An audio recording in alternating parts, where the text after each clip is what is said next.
My name is Aida Manduley, and I am in my office at Sojourner House, but I also work for the Center for Sexual Pleasure and Health. I also am a contractor for Partners in Sex Education. I also work for Good Vibrations as an off-site sex educator, and I think that might be the main gigs for now. But yeah. Hi. The best question. I think sex education is important because it doesn't just tie to what bits you put together with what bits. Sex education for me is a much broader topic than just the basics of mechanics. So for me, sex education involves things like discussing healthy relationships. It talks about sexual health care. It talks about reproductive rights. It talks about family planning. It talks about sexuality and orientation and anti-bullying and all these different things that are not just about sex, but relate to sexuality and sexual health. So for me, it's important that we teach people, not just as youth, but also as adults, so that they can make informed decisions, they can stay healthy and safe, they can have the kinds of lives and relationships that they want. And so, really, we can promote a more sexually intelligent culture. We talk a lot about media literacy, and I think that sexual health and sexuality literacy have to also be priorities in the world that we live in. Awesome. So, what inspired you to go into this field? I think for me, the reason I got into sex ed was because I started getting more involved with LGBTQ activism. That's kind of the doorway that opened things for me. As someone who identifies as within that umbrella, I realized that there was a lot of misinformation out there and there was a lot of work to be done. And so I started with the activism, started with doing support groups and doing sort of social events and programming. And within that, I realized that there were a lot of people that just didn't know basic information. And so I wanted to work on that, especially from a more inclusive lens. So making sure that LGBT people had information that they needed and it wasn't just all focused on heterosexual students or heterosexual sex. And so that's kind of how I entered. It was more on the activist end, not the education side. But now I'm doing both, so that's pretty great. So I think that if we're really looking at promoting sexual health overall, we can't leave a section of the population out. So for me, LGBT inclusion is really important.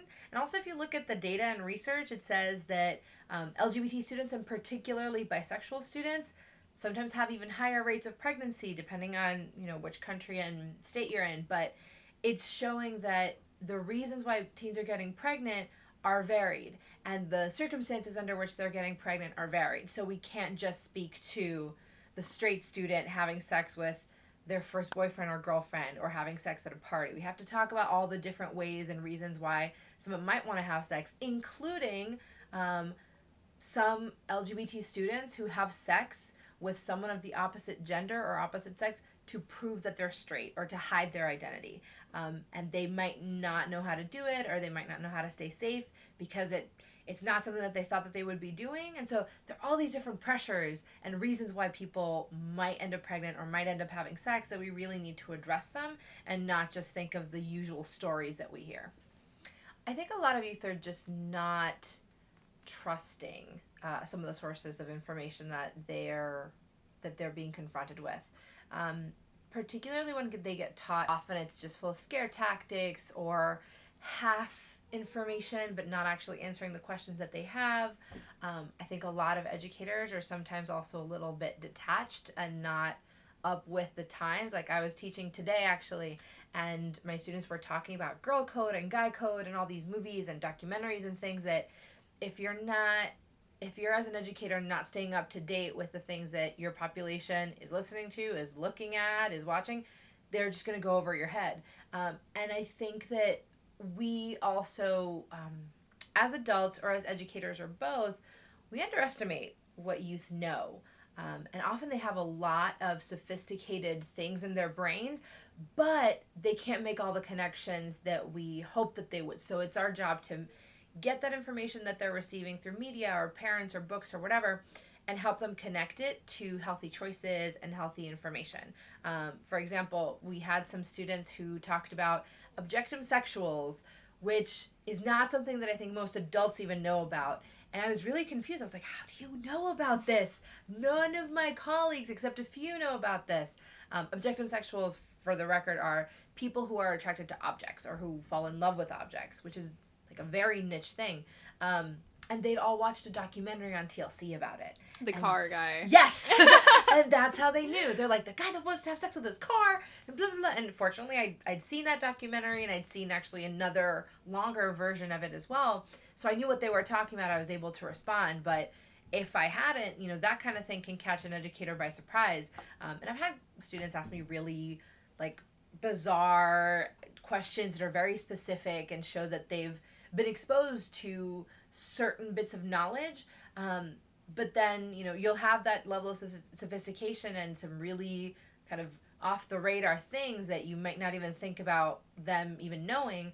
And then they'll not know some basic things like the difference between certain anatomical parts, or the fact that, if you're a female, you have 3 holes, the urethra, the vagina, and the anus. And they think that maybe they pee out of the same place where a period blood comes out. So they have this like really high level stuff mixed with really basic information and a lot of gaps.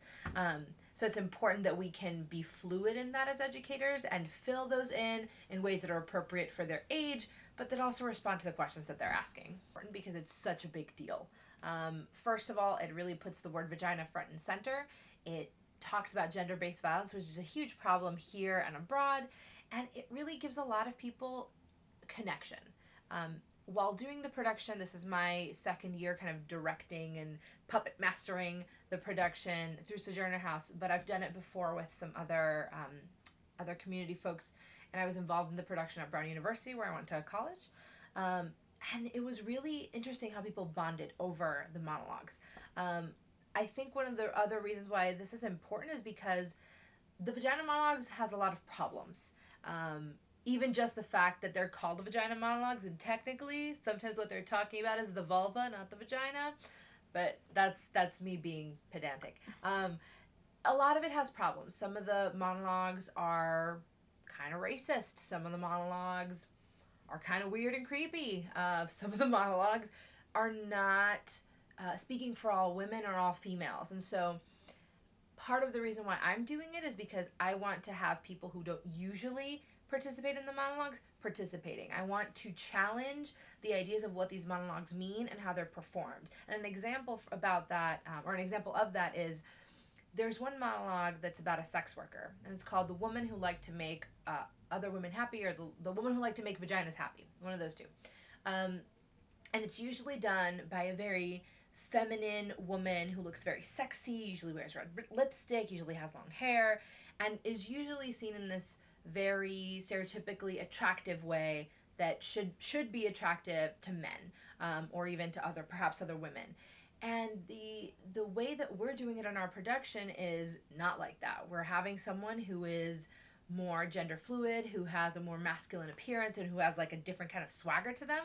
And I think that's really interesting because people come in expecting something and they get something different but still powerful. And so the potential to open up discussions about LGBT identity, or even just opening up discussions about which monologues are kind of weird, which monologues make the characters sound, a little bit sexual assaulty, are things that we should be talking about. And by contextualizing those monologues, I think that we're doing a service to the monologues, and it's also fundraising for great organizations like Sojourner House. So there's money, and that's nice. Sexual health or sexuality education is not just something that should happen in a classroom. It should be happening everywhere.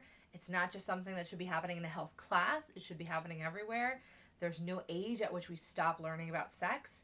And for educators, kind of my advice is stay relevant. Make your students or make your populations able to trust you. And always keep learning yourself. There's a lot of information out there that is new and emerging. Things like the fact that gonorrhea is kind of getting untreatable. That's new. We want to be able to make sure that when we're giving information, we're giving accurate information, and that we're honest about when we don't know things. So I think that would be a summary. Awesome.